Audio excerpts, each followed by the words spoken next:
More on the coronavirus pandemic now, and the government has changed its policy on treating COVID-19, with officials moving away from the idea of herd immunity to widespread self-isolation. Joining me now is Dr. David Bull, former Brexit Party MEP and TV medic. Dr. Bull, why has the government done a U-turn? Well, I think that's a little disingenuous because obviously this is a very complex situation. It's evolving very rapidly.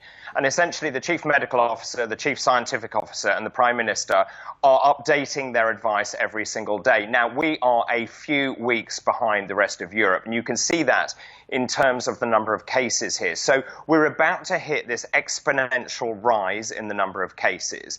And essentially, the government felt that we would be slightly slower than this getting to this point. So now they've had to accelerate those plans. So now what we have to do is something completely different, which is why they announced that we need to have social distancing, which is why we need to have increased isolation, particularly for those people most at risk. So those are over 60, those people with chronic illnesses, diabetics, and those who are immunosuppressed. Now, you're right in that they talked about herd immunity at the beginning, and they talked about this as being something that was important, but actually, I think the best way of thinking about this is what they want to do is to take those people most at risk, to isolate them.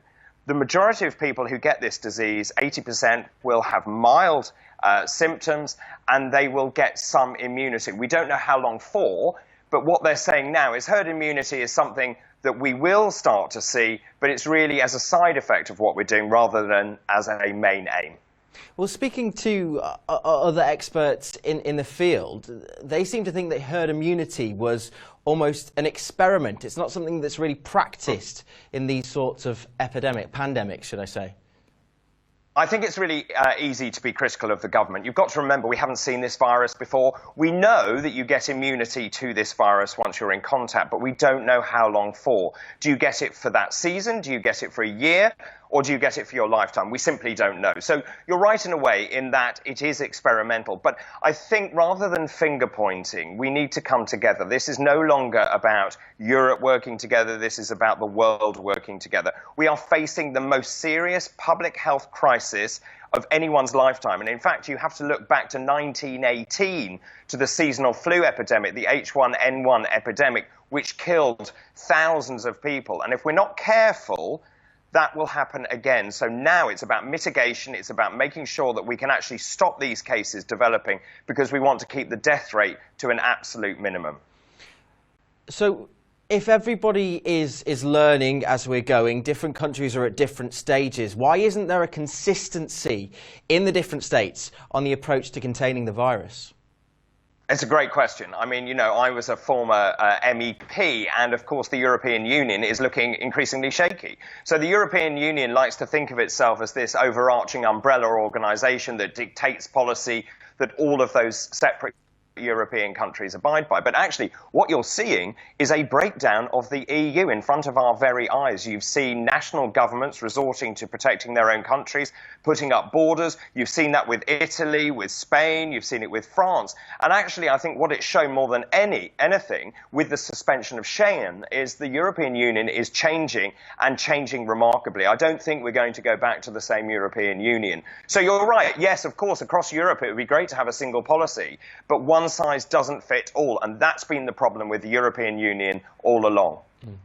Well, Dr. Dable, before you were an MEP, you were indeed a doctor. What would your thought processes be right now if you were on the front line in the medical field?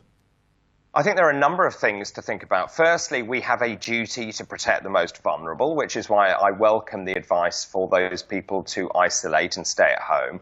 One of the biggest problems for the elderly is, of course, if we're saying 10 weeks at home, that period of isolation will be incredibly traumatic. This will be a period of enormous social isolation. So I think as communities, we need to rally round, ensure the elderly people are fine and make sure they have enough food to eat. One of the biggest messages, I cannot repeat this enough to people, is stop panic buying. Because by panic buying, you are depriving those people who are most vulnerable, the elderly, those most in need, of food. And that is simply not acceptable. And there is a third point here, which is we also need to ensure that healthcare workers are protected. It's really important that schools stay open as long as possible. We know that children probably get milder versions of this illness, but the minute you close those schools, then the parents have to take time off work, and that will include healthcare workers as well, and indeed grandparents. But the other thing we need to do is we need to also improve the amount of medical equipment we have. At the moment, we have something like 5,000 ventilators. We've heard announcements that may well increase that capacity to 11,000 ventilators. Now, that's still going to be way short of the numbers that we need if there is a full-scale crisis. So I think, this is multifaceted, but really, as a country, this is time that we took stock, we reevaluated, and we started looking after each other. Well, you mentioned looking out for each other and encouraging people to isolate. So if they are expected to isolate for a considerable amount of time, they're going to be expected to purchase enough supplies to maintain them for that amount of time. So is it not slightly patronising to say, OK, go and self-isolate yourself, but don't prepare, don't buy an extra tin of beans or an extra set of loo roll, because that's panic buying. But what are the people supposed to do? No, in terms of isolation, what we've said is that actually you need to isolate yourself as much as possible. But of course, going shopping will be part of that routine. Now, the only reason not to do that is if someone in your household has symptoms. So the advice now is if you yourself live on your own and you get symptoms, then you need to self-isolate for 7 days. So most people would have enough food for 7 days. If you are in a mixed household where one of you is unwell, then we're saying you need to isolate for 14 days. So the point is that when you go shopping, of course, do a bigger shop, but don't panic buy. And the issue is that we know the distribution arms are there. We know there are no problems with supplies of goods. The only problems come when people panic buy. And those people who most need this, the elderly, the vulnerable, cannot get the goods they need. So I really welcome some of those really great initiatives coming out of Ireland, for example, where the supermarkets are now going to be open for 1 hour earlier just for older people to shop. That's a great community spirit, I think. I think Iceland actually are doing something similar in certain parts of the UK. I know the southwest, that's definitely happening there. But if we go back to the government's response and Rishi Sunak's loans that are going to be made available, alone, though, regardless, these companies are going to have this weighing over them through this and whole period and then some. Yeah, I mean, I think, obviously I'm not an economist, but I mean, this will be a huge fiscal stimulus. I think one of the things that actually probably has the most resonance for people is having a 3-month mortgage holiday. That will make a massive difference to people.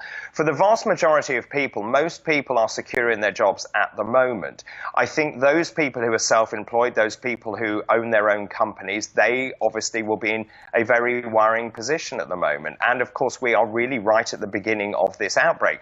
Now, one of the biggest employers in this country is the travel and tourism industry, and that will be hit very, very hard indeed. And you've heard sort of those pleas from Virgin Atlantic, from British Airways, from huge travel operators saying they need help. I think the government is trying to do as much as it can. In fact, that stimulus is probably one of the largest we've ever seen. And as Boris Johnson said, this is really a wartime effort.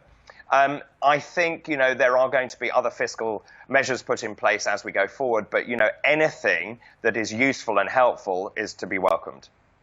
And do you think there's anything that we can learn from this, as a country, a wider community?